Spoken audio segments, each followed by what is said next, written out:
All right, class, let me make you some a solution here to exam number 3. So you have something you can kind of look at, and let me encourage you to kind of take this and self-grade yourself, especially since it'll take me through the weekend to get all these graded before you'll get a score, and you're probably a little more curious before the end of that. But more importantly is in this kind of remote setting, I can't really write on your exam, and so hopefully you can. You can call it back up, and you can kind of go through and at least get an idea of what you did wrong, and probably have some rough idea of what your points are. You probably won't know completely on my point system. I get that, but at least the best part about it is you'll know what you did wrong and why you did it wrong, and that's really the kind of the big goal here. All right, so let's start with number 1 here, and so I printed up the page here. It says here that a real inverted image of an object O is formed by a certain lens which is not shown. So they're talking over here, and there's some lens. I'll just put a little line there. I don't know if it's a convex or a concave lens. I just know there's a lens there. The object image distance separation is D, and then this is then the 50 centimeters. I'll put it in meters, 0.5 meters. Measured along the central axis of the lens. The image is just 1/3 of the size. So, okay, so we know this is only 1/3. But notice we also know, at least in the picture, it's upside down. But they also, in the key step here, is that it's real. And so a real image, the light's going to be formed on the other side of the lens. That's how I know the lens is here and maybe not over here. I also know that it's going to be inverted. And so this is telling me it's inverted and smaller. And so this very first question, what kind of lens is it? Well, when you have a single lens, only the convex lens made a real image. The concave was what I referred to as the boring one. It was the same as the convex mirror, where it only made an image that was virtual, it was smaller, and it was right side up. And of course, this one is upside down, and it is real. So the only lens that could do that would be the convex lens. So that's kind of the easy step, if you will, would be A. Okay. How far from the object must the lens be placed? So basically, the math here, how is this going to work? And we know that 1 over P plus 1 over Q equals 1 over F. Okay, but sadly, we don't really know any of these. But we do know that the P and then the Q gives us a 1/2 meter. So I'd call that one equation we know. Or actually, I guess it's 2 equations we know. Just in this equation, we don't know anything about that equation or any of the variables. Here, there's only the 2 variables, and we know that they add together and give us a 1/2. Now, again, maybe we should go back to our sign convention. Remember, the Q is positive over here. It's real. Remember, they said real, and so Q is greater than 0. And when you only have a single object, then P is greater than 0. So we know when we add the 2 together, we get this 0.5. So we know the lens is somewhere in here. We know P would be measured out this way, it's positive. Q would be measured out that way, and it's positive. So a lot of this is, of course, the lens equation, but it's also the sign convention. Okay. Now, the other thing is we know that it is 1/3 its size. We know it's upside down. It doesn't explicitly say upside down. The picture does show upside down, but by the fact that they say it's real.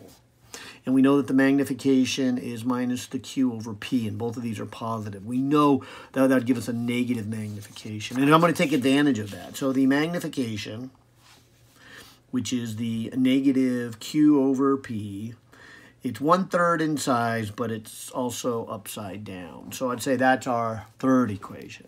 And that's perfect. 3 equations, 3 unknowns.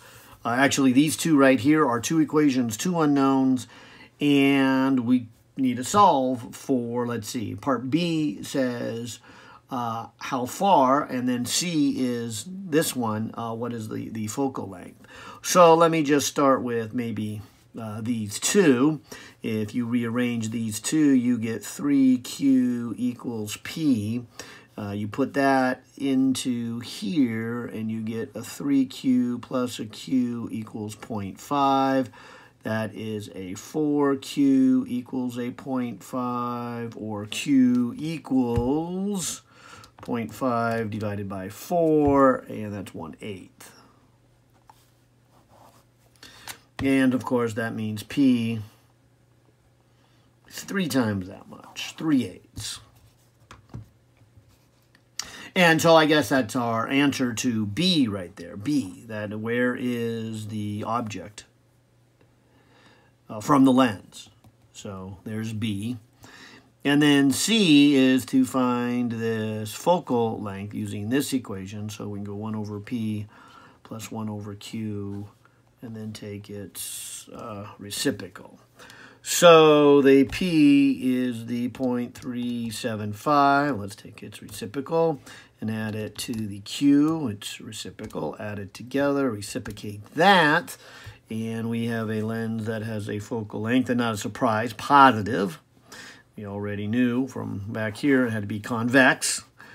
0.09, I'll just call it 4. So about 4.4 centimeters then would be the answer to C. Okay. Well, hope that went well for you.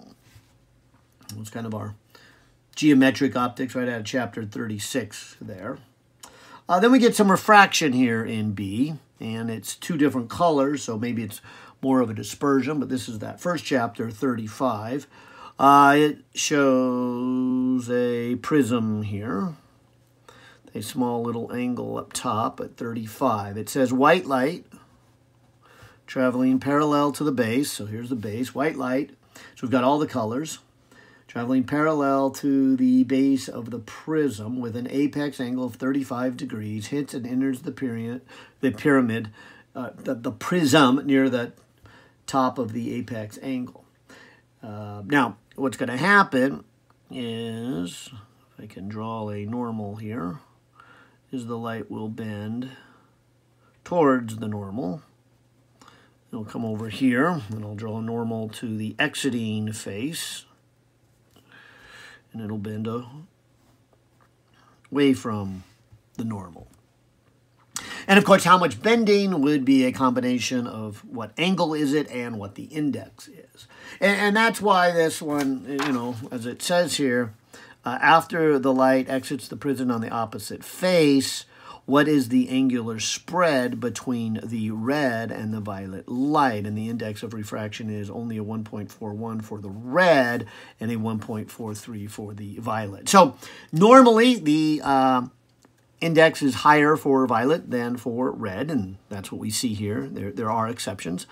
But for most material, that's it. They're usually a little higher than this, but this is kind of on the low side. But that's fine. And there's a difference, and the violet has a higher index, so it's going to bend a little bit more. So I'll put a little V for the violet. The red would be coming off at some lesser angle, and all the other colors would be somewhere in between, and so we'd get a rainbow effect. We'd get that light, because each color separates a little bit different. So there's our bending. As a side note, I see a lot of pictures and drawings often have light doing this. You know, see them on T-shirts and whatnot. It drives me crazy. But that's not how the light goes. This is the way it bends. So let's follow it. Maybe we'll do the violet first. The violet bends the most. And so let's look at how much it bends here at this interface. We know Snell's law, N1 sine theta 1 is equal to N2 sine theta 2. It should be a little more clear. I apologize. It didn't really say it. It just says a prism, and I think they are implying that the prism is in the air. One of you sent me a question during the exam, and the rest of you, I hope, assume that. I'll look at that. But so the outside index is 1. And so at this first interface, we're starting off in the air at 1, and we're hitting it at an angle of. Now, maybe it's worth, at this point, doing a little geometry, if you will. If you draw a horizontal line here, it's going to get kind of messy in here. But if I draw a horizontal line straight across, doesn't really matter how far this goes down. Some of you asked, if this base was parallel and it was an isosceles triangle, and I just said yes, and that's probably is the best way. It's usually how they're built. But it really doesn't matter what's going down here at the base. What matters is I can just draw a line across here, making an isosceles triangle. So, yes, I'll go with the isosceles triangle. But if you draw a level base right here, realizing that the sum of the 3 angles in a triangle is 180 degrees, and you grab your calculator and you go 180 degrees and you subtract off the apex angle of 35, the other two have to add up to 145. And if you divide that by 2, you're looking right here at an angle of 72.5, okay? Now, if you look then at this angle, and this angle, these 3 have to add up to 180. And we know this is from the normal, so that's 90. So that will give me what I'm after. I'm going to call it theta 1 and say, okay, what angle is theta 1 down here as it comes in? So if I go 180 and I subtract this 72.5, that angle, and I subtract the 90 degree, I'm left with the theta 1. So this is 17.5 degrees coming in. And if we're doing the violet light, the index of the material, they don't really say it's glass, but maybe I'll just call it glass. It's a prism. But it's 1.43, and that'll give me the ability then to solve the first part of it, and that is, what angle would angle number 2 be, right in there. And so let me just better double check the mode on my calculator. I'm in degrees here. Okay, and so I can take the sine of 17.5 and divide it by 1.43, and then take the arc sine of that. And there's not going to be much of a change between this red and the violet. So I'm going to go 2 decimal places and call it a 12.14 degrees, okay? So, coming back to my picture, this in here, and I'll just have to point to it, would be my theta 2, okay? Now, of course, what I want to do for the next step is apply Snell's law as it's coming out. Which means I would want to know this angle right here, because then it's going to bend away from the normal, and I want to find that angle. So let's call this one in here theta 3, and then ultimately finding this one here, calling it theta 4. So if I apply Snell's law, it would be starting in the glass, and so 1.43, or I should say prism, and hitting sine of theta 3, and then coming back out into the air, so that'd be 1 times the sine of theta 4, and that's what I'm hunting for. So maybe the last big step here is, how do I get theta 3? And I know I've drawn a lot on that picture, so maybe I'll grab a different color here. And then maybe kind of look at this triangle, because the sum of these three angles should be 180. And this one over here on the left is number 2, and this one over here is the number 3. So theta 2 plus theta 3 plus, now what would this one be? Because those 3 should add up to 180. Now there's a couple ways of figuring out what that angle is, but maybe I'll just draw the apex again, 35, and then realize that this angle is where the two normals meet. And the normals are 90 degrees.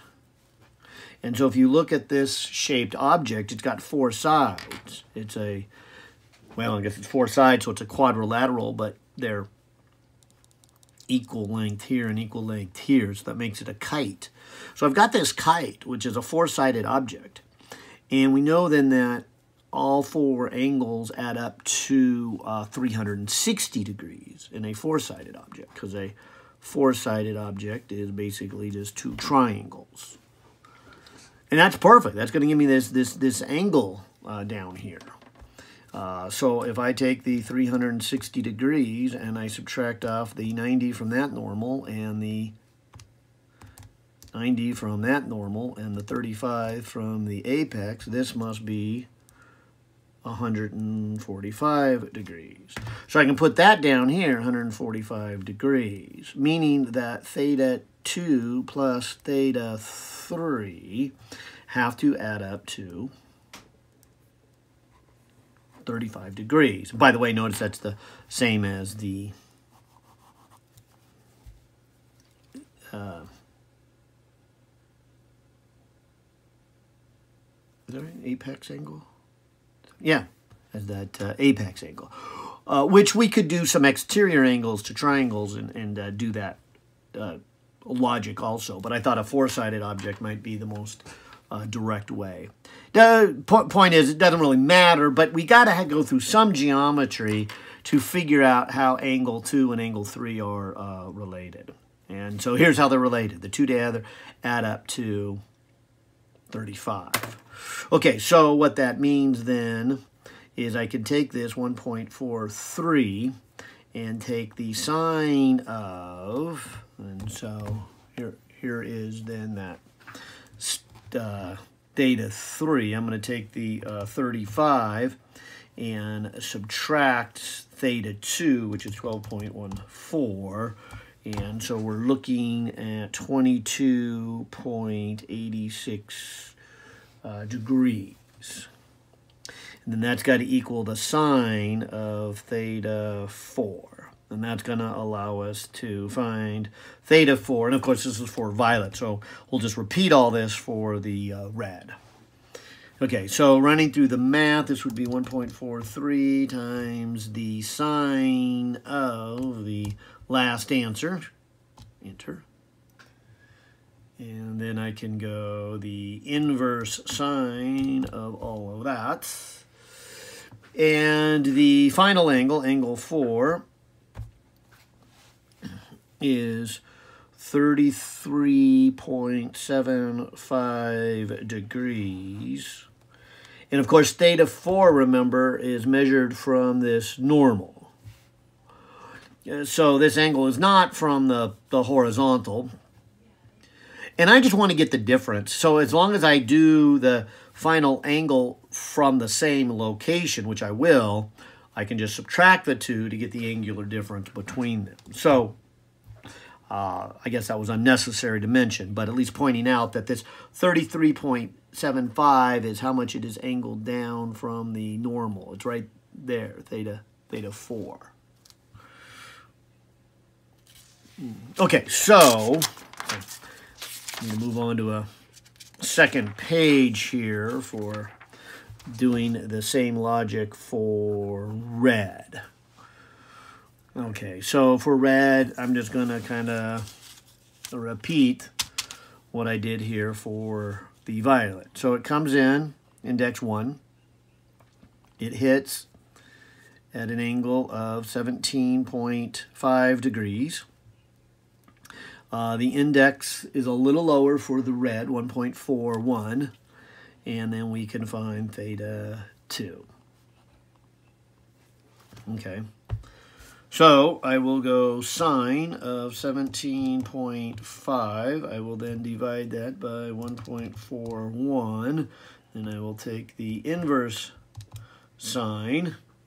And we are looking at a little different angle, 12.31. Okay. And of course, this is measured from the normal. It's a smaller number than for the violet, but that would tell me the violet, has bent down more because it's measuring from the normal here. So sure enough, the violet bends just a hair more. Okay. Now, without doing the same geometry as before, remember 2 and 3 have to add up to 35 degrees. So I could just take this and go 35 minus that last answer and give me 22.6, and it looks like it would round up to a 9 degrees for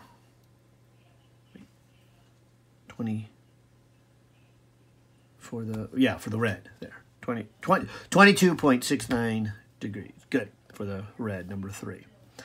Okay, and then we can finish this by doing Snell's law as it comes out, and so this would be 1.41 and as it's coming out, so it's starting in the prism, and then it's the sine of the 22.69 degrees equals 1, and then we have the sine of theta 4. And so now we can get the theta 4 for the red beam. Okay, so 1.41 times sine 22.69. Let's go enter. Divide by 1. Okay, and then the inverse sine of all that is 32.95 degrees. Okay, so what I will call the change in the angle 4s between these two. All right, so we are looking at 32.95 and 33.75, and we get, not worrying about the negative, they differ by 0.80 degrees. So the spread is not much, because there's not much of an index difference between the two, and it's a small indices, so it's not bending it as much as like we did in the lab one where we had light, that prism was like 1.65 in the yellow, so that dispersion prism bent it more and separated it out a lot more. Also had a much larger apex angle, so both of those separated it more. So much smaller than that. But this is exactly like a homework problem in the lab. So hopefully that went well for you, but there's number 2. Let's go on then to number 3. And so number 3, it says, if the distance between the first and the 10th minimum, okay? So we're talking about the minimums here of a double slit pattern. Okay, so my first reaction is to say d sine theta equals m plus a half lambdas. This is the location of where you get your minimums.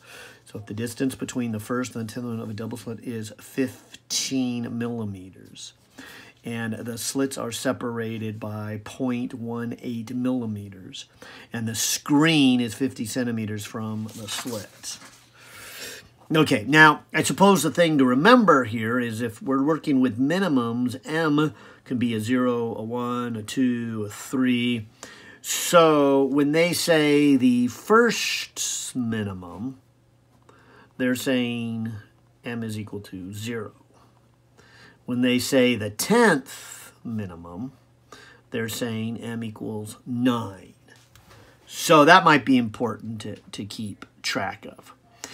Also, this sine theta, we said you could replace with roughly the distance on the screen divided by the length to the screen, which is really a tangent of theta. But for small angles, they're pretty close. So we did a lot of that. And so let's just do that again. So this will be our working equation. And now let me put up the two conditions. The two conditions being, I'll call this the position of the first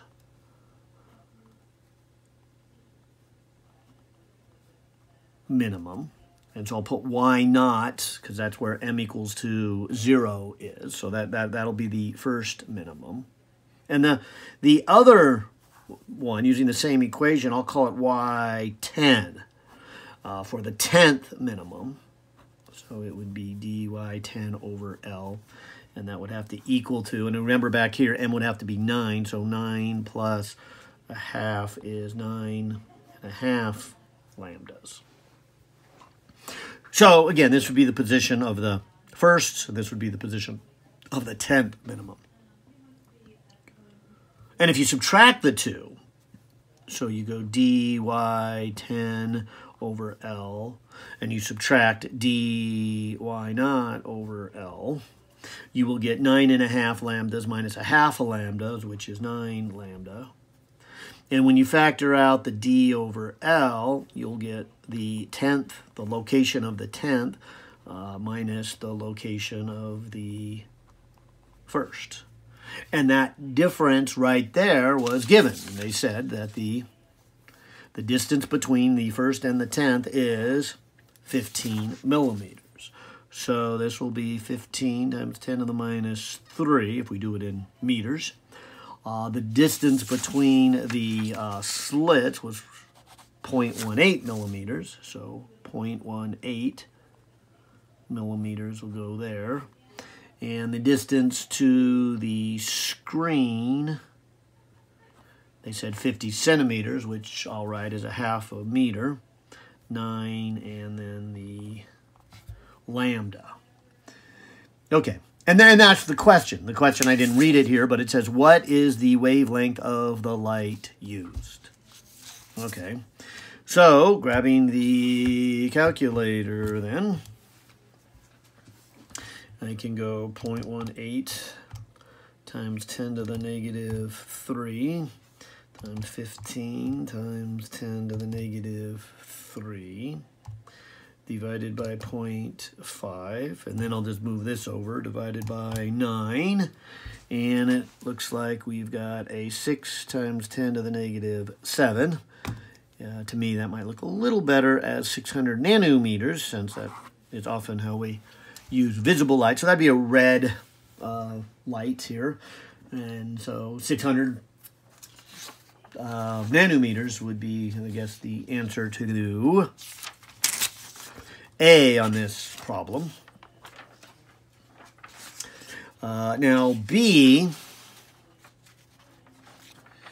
says, what would be the spacing between these first and 10th minima if the same experiment with the same light source was done underwater? So everything was underwater. Now, let me grab this first page, and the logic would be the same, except now we would have this lambda naught over n. There's kind of the difference. I guess we could put it back at the beginning. Basically, everything would be exactly the same, except the wavelength would be smaller by a factor of n.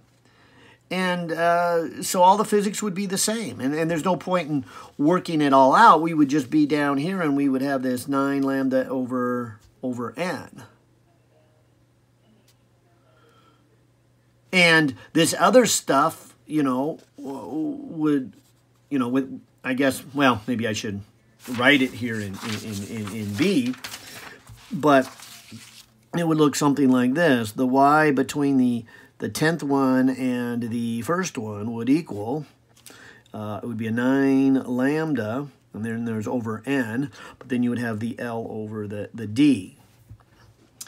And I suppose we could just put in some numbers and call it good, but we technically really already know all this. We're just wasting our time putting in numbers here, because this is what the number we got when we said the distance was 15. That should all come out to be 15. We're just dividing it by n. And so the easy answer is just to take 15 and divide it by n, 1.33. Everything's reduced by that factor. And so it'll be 11.3 millimeters. And so there's kind of a short one on B, but one that might make you think a little bit. That the wavelength has to get smaller, and where does that factor go? Does it make it bigger? Does it make it smaller? You know, what do you do with it? But you can see here it makes it smaller. Everything's smaller wavelength. So the separation between all the maximums and minimums shrinks up by the same shrinking of the wavelength. No, all right. Let's see, where are we? Number 4 then. Okay. I'll put this one down here. Let's see. I printed number 4. Where'd it go? Oh, here's a nice one. There's one's going to make you think a little bit about the equation. This might be the hardest one on the tests. I don't know. Part B on number 5 is a little hard too. But this really goes back to the single slit diffraction. And so let me just write that equation here. The intensity of the single slit diffraction, which is from chapter 38 of the survey, I guess 4 of the OpenStax, volume 3. But it said here we had this sine squared beta over 2 over beta over 2. And we don't have to even, maybe I shouldn't go down this road. This is the intensity at any location on the screen. But I did want to point out, because one of the things I warned you in the video lecture, as well as some of the video solutions, is that this part right here is the part for the single slits, and this part is the interference from the double slit. So we call this the diffraction piece, and this is the interference piece. And before we even got to this equation, we had something even simpler. We said if you're not trying to find the intensity at any location, you can just have the d sine theta equaling m lambda for being the maximum locations for the interference. So if you just wanted to find where the maximums, or for that matter, the minimums, but let me focus on maximums. We did minimums on an earlier problem. What problem was that we did? Was that just the one before? Yeah, we reduced it, yeah. Yeah, so that was just back on number 3. We're looking at minimums, and we were only looking at that factor. But this factor, again, this is kind of the general equation for the intensity anywhere, but we argued before we got to something complex as this that we could find the locations of the minimums.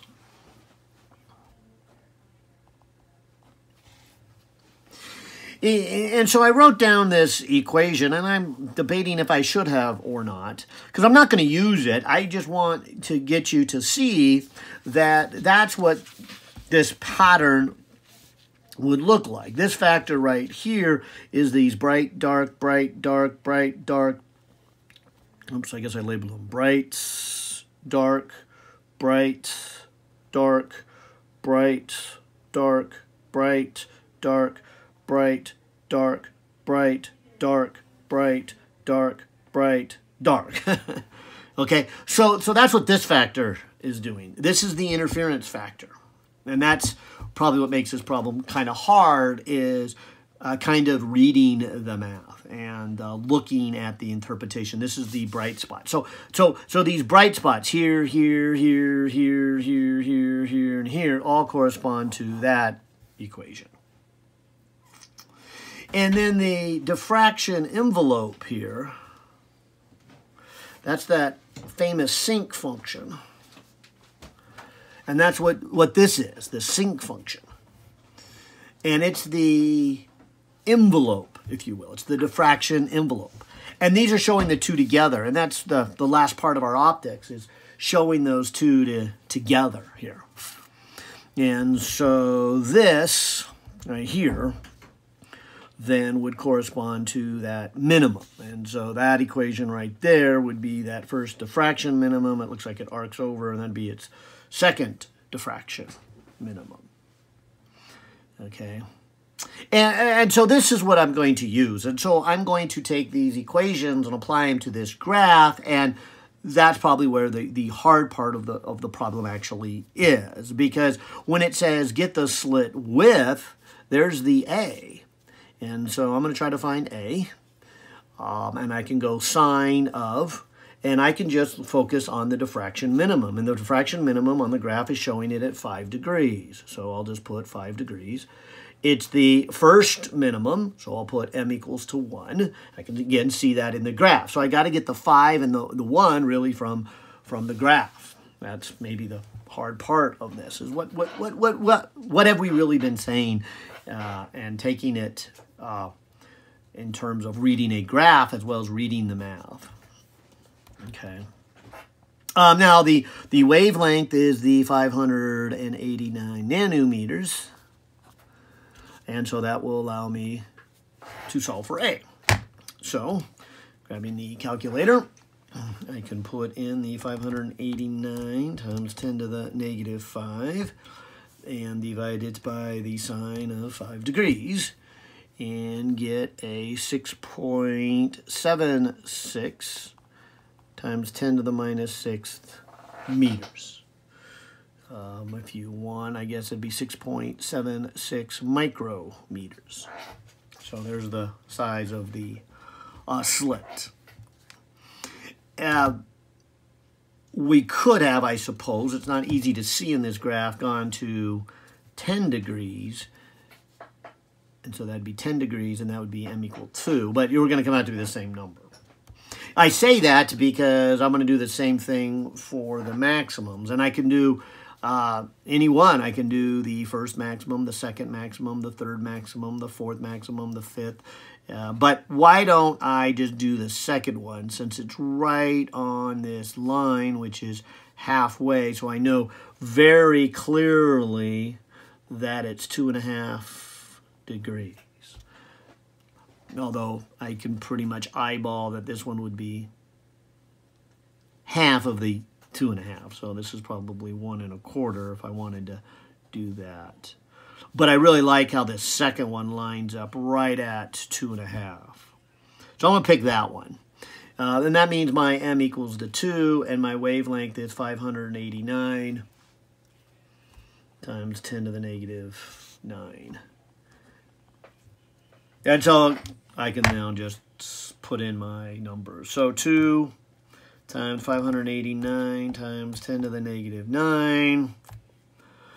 Then divide that by the sine of 2.5 degrees. And we're looking at 2.70 times 10 to the negative 5 meters. And if you want to put them in the same units, then let's call that 27 micrometers. So the size is about 7 times 4 is about 28. So, well, it'd be 4. Actually, that's exactly 4. That's why the fourth one is kind of hard to see. It's missing. Yeah, it's exactly 4. See, 1, 2, 3. Yeah, the fourth one's missing. So anyway, so you would have like a slit width, and then 4 times that width. So 1, 2, 3 would be the next slit. So that would kind of be the dimensions of the two slits. So here's a slit, here's a slit. Those are a double slit. They have that width, and they're this far far apart, so 27 micrometers. All right, but yeah, that could be a real tough one, depending on, I guess, your level here of reading a graph, and then converting the graph and understanding a graph to what we've been saying in words, and that's a big step. Now, other than that, it's just plug into the number, so that's probably the easiest part of it. It's still straightforward here. So let's do the last one here, number 5.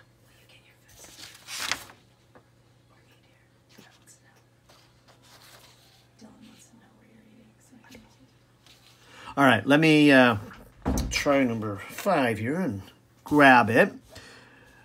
It says an object is 18 centimeters, so this number here, from a convex lens, and a concave lens is 20 centimeters from the convex lens. For both lenses, the magnitude of the focal length is, and I hopefully, oh, this can make it hard. Didn't recognize that at first, but it just says the magnitude. And so we know for convex lenses, the focal length is positive, but for concave lenses, it's negative. And that's something you'll have to catch in here, or you can really mess up the math. Yeah, and so I'll put focal length 1 and focal length 2. So one's positive and one's negative. Okay, so the first part of this, A, is how far is the object from the image. So this is clearly a 2-lens problem, one of the harder ones. It doesn't have a virtual, well, I guess I haven't done the math yet, but it doesn't look like a virtual object for the second one, so it's not one of those real hard ones. But you do follow this logic. You find out where is the image from the first. The image of the first now becomes the object of the second. So solving for Q, you would have 1 over F minus 1 over P, and then you would take the reciprocal of that. So putting these numbers into, then into our equation here, I would have the 7.5 and the reciprocal of that, minus the object distance of 18. So let me go 18 reciprocal. Let me hit enter, and then taking the reciprocal of that. And we're looking at about 12.86 for the object distance of the first one. And notice it's positive. And 12.86, almost 13, let's see, would be probably right about here. And so the image of the first one is right here. And so that the second lens, you can just simply say that the light that the second lens sees as is if it is coming from right here. So that's why for the second lens, we could ignore the first lens and the actual object. As far as the second lens, it just looks like the light's coming from right here. Okay, so let me kind of play the same game. Maybe I should have called this Q1, focal length 1, object 1, because then Q2 would be 1 over F2 minus 1 over P2, and take the reciprocal of that. And as we already said, the focal length of number 2 is a negative 7.5. The part I need to work a little bit with is, okay, well, what is the P2? And so P2 is the object distance to lens number 2. So it's this distance here. So it would be the 20 minus this 12.86 and coming up with a 7.14.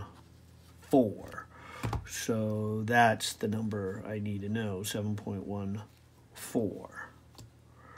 Okay, whoops, 7.14 is the object distance, not the image distance. Okay. Okay, so now I can put those into my calculator. So let me put a negative 7.5 and take the reciprocal of that. Let me then subtract 7.14 and the reciprocal of that. Let me hit enter. Let me take the reciprocal of that. And I will get a negative, not a surprise, 3.66. Again, notice the negative. We had that conversation about in problem number, I think it was 1, that asked what kind of lens did we get. And we had a situation that looked like this. It was a convex one. It couldn't be the concave one. So the negative 3.66 means it's on the virtual side. And so we would have a magnification that is positive. So if its object here is positive, or upside down, its image is also upside down. And it looks like it's a little smaller. And of course, that's what we said. We said this is the boring lens. We said this is the one. It's a boring lens. All it ever does is make a virtual image smaller. Right, and I shouldn't say right side up, but it doesn't flip it. So in our case, it started upside down, so it remains upside down. There's no inverting of the image here. Okay, so the final part, though, of this, now that we found the location, as we read the question, it says, how far is the object from the final image?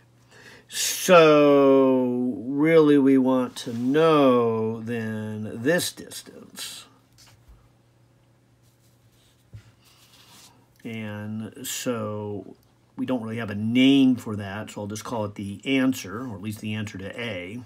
It would be from here to here, which is 18.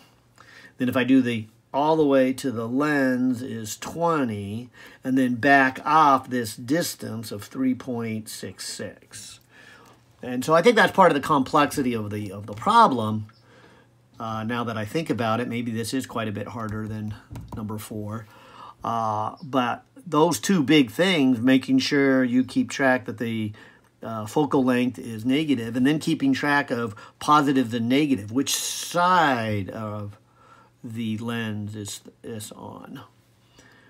And so what does that come out to be? 18 plus 20 minus 3.66. And so that's 34.34. And I believe everything I've been doing in centimeters. Okay. So there is the answer to A. I guess I didn't even use my yellow page here, so I'll save this if there's enough space for B.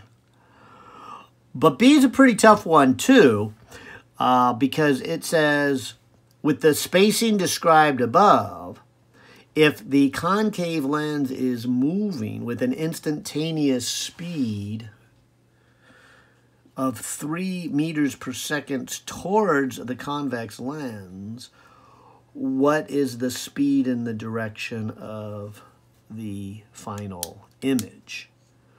So you can see here that they're talking about a lot of rate of changes. They're talking about speed and motion. And one of the things that is probably going through your head right now is, wait a minute, we did a lot of things with position, not velocities. Well, that's what makes this a real hard one, is because then we learned, albeit really way back into Physics 121, that if you know position, you know velocities, and you know accelerations. They are all related to each other. So once you know one, you can get to another. And to go from position to velocities, you take a derivative. Or to go from velocities to accelerations, you take a derivative. Or go the other way, accelerations to velocities, you integrate, and velocities to positions, you integrate. But in our case, since we know positions, we could get equations from this that have velocities, or we could get equations that have accelerations. Now, we don't have to go that far. I'm glad they didn't ask about accelerations. They only asked us one time to do a derivative.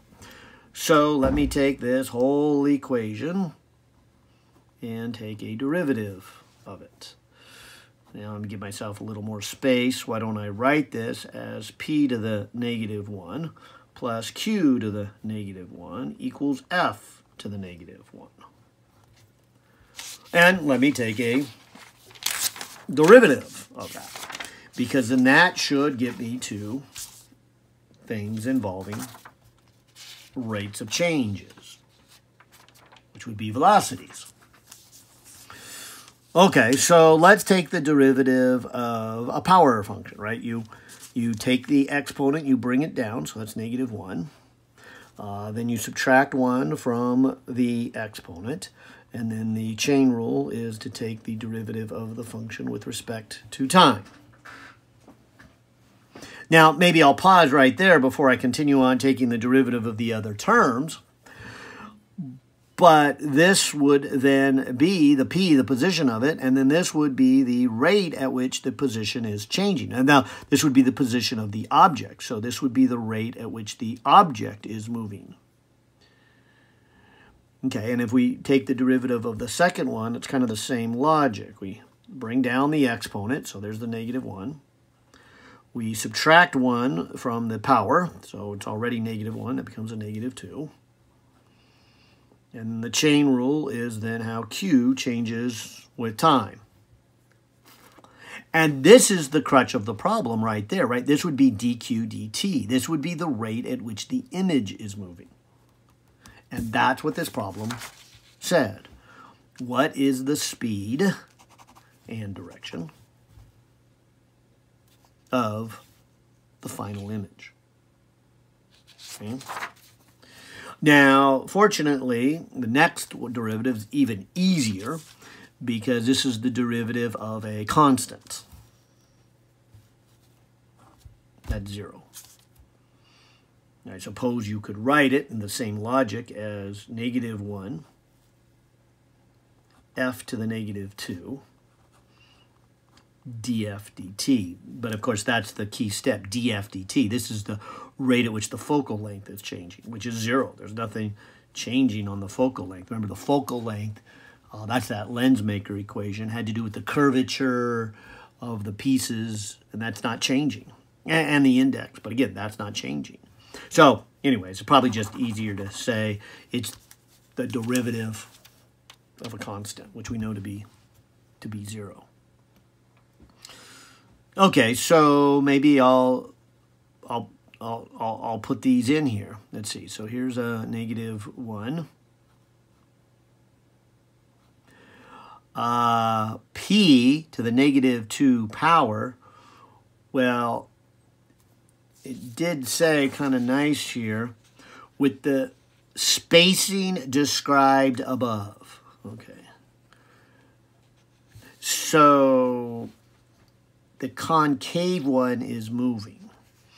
Now, that's important if we come back to our picture, because that would mean that nothing is really changing for this first lens, so that this object creates an image that would be right here, and it would remain there. It's not moving. So we would have, at that moment, and so let me just make sure we understand this. It says an instantaneous speed of 3 towards the convex lens. So this concave one is moving this way. And it's shortening up the object distance. But at that moment, the object distance is the 7.14 that we solved in part A. So I'm just going to put 7.14 excuse me, to the -2 power. That's what that would be. So that's the actual distance that we got right here and labeled right there. Now, here is something that's going to take a little bit of work and a little bit of thinking here. This dp dt is the rate at which the object is changing. Its position is changing. Now, it's actually the lens that is moving towards the object, but whether the lens is moving towards the object or the object moving towards the lens. But remember, this is the object for lens number 2. This is the image from lens number 1. So this is not moving, but this is. And so the spacing between them is changing. It is actually decreasing. It's moving at a rate of 3, it said. So right here, I'm going to put a -3. Right? Did you catch the negative, right? Do you see how it's closing up? Do you see how it's making the piece smaller and smaller? Its magnitude is 3. It's a speed of 3 meters per second towards the convex lens. So the rate at which P is changing is a negative number. P is getting smaller. So we got to do a lot of reading of the math. Okay, so keep going. This would be a -1. And again, same logic at this moment. So with P being this distance, the Q, we didn't write it here in the picture, would be the -3.66 at that moment. So this would be a -3.66, -2. And then we would have this dq dt. And I'll say it again, this is what we would like to find. This is what the problem says here. If the concave lens is moving at an instantaneous goes right there. What is the speed and direction? So we'll talk about direction of the final image. But we're talking about how Q is changing, how the image is changing. Is it moving to bigger numbers or is it moving to smaller numbers? But this is all equal to 0, and so as you read across here, you can see we know everything except for the dq dt. So we can grab our calculator. Maybe the thing I'll do is maybe multiply both sides by a -1. Won't change anything here, but it'll at least let me get rid of those negatives and not have to worry about it. Why don't I take this number here, but I am going to move it to the other side in my mind, so that -3 is going to be a +3, so I'll go 3. And then I'm going to divide by, I'm going to think of that -2 as a square downstairs, so I'm going to divide by 7.14 squared. So that's what that number would be when it's over here. And then notice it would be a positive. Okay. Now, looking at this number, I'm going to think of it as being downstairs, so it's squared. So when I bring it over, it's multiplying by a square, and then that negative wouldn't even matter. So times 3.66 squared. And so that comes out to be 0.7, why don't we go 9? And it looks like I've been doing things in, oh, it just caught my attention that these are in centimeters, are they not? And this, so this needs to be 300. A lot going on here. Didn't catch that till just now. Okay. I've been doing, let me just double check. Yeah, everything's in centimeters. So this should actually then be 100 times greater if I'm going to keep everything in centimeters. 300. So this is 78.8 centimeters per second. Or you want. Well, maybe I should have just left it meters, because the units here, the centimeter, doesn't matter what these were, they would have canceled off. So the answer comes down to whatever units you put there. So I'll go with either units. Obviously, it doesn't matter. You're saying the same thing. But be careful there with the units. I noticed I just about messed up the units, but fortunately, centimeters here and centimeters would cancel off, so it doesn't matter what the units are here. It just would be the same answer as you put there. But there is the answer. And then finally, notice it's a positive. And so the image is moving away. The Q is getting bigger. In fact, you can see that in the math. 1 over P plus 1 over Q equals 1 over F. Thinking of F, 1 over F as a constant. If one gets bigger, the other has to get smaller. So they're going to be opposite of each other. So my P is getting smaller, which means my Q is getting bigger. And so it's moving away. Okay. Yeah, that was a pretty hard one there. All right, so definitely 5 was the hardest, at least in my view. So hopefully you did well on those. And hopefully your self-grading went well. Bye now.